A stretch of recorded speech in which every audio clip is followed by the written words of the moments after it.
শীতের শেষে উষ্ণ হাওয়া বসন্ত বলে, এসো নতুন করে বাঁচা যাক।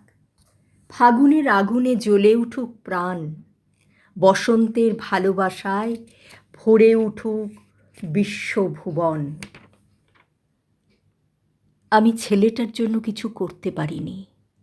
কাল সারা রাত আমি মরমে মরে গেছি। বাঁকুড়ার পলাশ দেখতে এসে গেস্ট হাউসের ঘর থেকে বেরোতে পারছি না।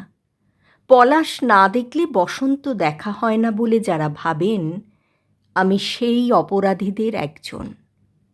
কাল সারা রাত আমি ছটফট করেছি বিছানায়, যেন আমার পলাশ হয়েছে, বসন্ত হয়নি। আমি ছেলেটির জন্য কিছু করতে পারিনি, কিন্তু ছেলেটি আমার জন্য করেছে।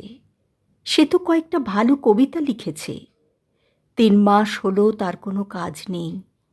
তার বউ শাক পাতা ছিঁড়ে এনে 3 মাস চালিয়েছে, আর পারছে না। পড়াতে যাচ্ছি বলে ছেলেটা অনেক দূরে একটা পুকুরে গিয়ে বসে থাকে। পুকুরের জলকে জিজ্ঞেস করে, আজ রাতে আমি কি খেতে দেব বুড়ো বাপকে, কি খেতে দেব মেয়েটাকে। রাতে সাহস করে গেলাম ছেলেটার বাড়ি, কবির বাড়ি। গিয়ে অবাক হয়ে গেলাম। 10 দিন বাদে তাদের উঠোনে আজ ভাত বসেছে।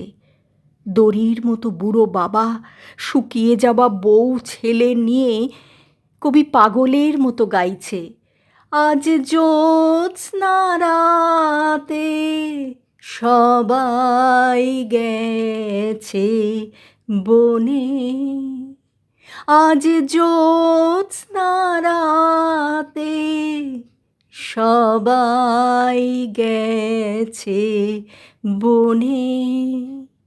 রবীন্দ্রনাথ, এটাই আমার জীবনের সেরা বসন্ত।